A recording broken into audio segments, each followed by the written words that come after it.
दरम्यान ओबीसी नेते लक्ष्मण हाके यांच्या मुख्य मागण्या काय आहेत आपण बघूयात। 54 लाख कुणबी नोंदी सापडल्यानंतर दिलेली प्रमाणपत्र रद्द करण्यात यावी। ओबीसी आरक्षणाला धक्का लागणार नाही असं लेखी लिहून द्यावं। ओबीसींचं 29% आरक्षण अबाधित राहील हे ठामपणे सांगावं। ओबीसी आणि सगळे सोयऱ्यांबाबत राज्य सरकारने भूमिका स्पष्ट करावी।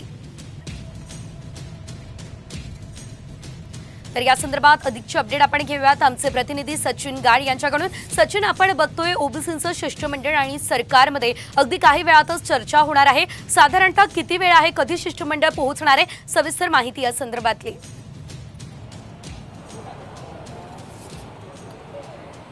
नक्कीच सह्याद्री अतिथीगृहावर ही बैठक आयोजित करण्यात आलेली आहे आणि त्या बैठकीसाठी आता नेते पोहोचण्यास सुरुवात झालेली आहे।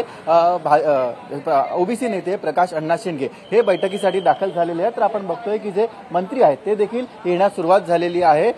छगन भुजबळ यांच्या नेतृत्वाखाली ओबीसीचं शिष्टमंडळ हे मुख्यमंत्र्यांची भेट घेणार आहे। या बैठकीला मुख्यमंत्री स्वतः असतील, त्यासोबतच दोन्ही उपमुख्यमंत्री असतील आणि त्यासोबत ओबीसी नेते असतील। या सगळ्यांची ही बैठक पार पडणार आहे। जे काही प्रकाश अण्णा शेंडगे हे देखील तिकडे उपस्थित असणार आहेत आणि लक्ष्मण हाकेंच्या ज्या काही मागण्या आहेत त्या मागण्यांवरती सविस्तर चर्चा होईल आणि कोणता तोडगा निघतो का हे पाहणं आजच्या बैठकीत महत्त्वाचं असेल। मुख्यमंत्र्यांच्या उपस्थितीत सह्याद्री अतिथीगृह आता अवघ्या काही मिनिटातच या बैठकीला सुरुवात होईल। निश्चितच धन्यवाद सचिन दिलेल्या सर्व अपडेट्ससाठी।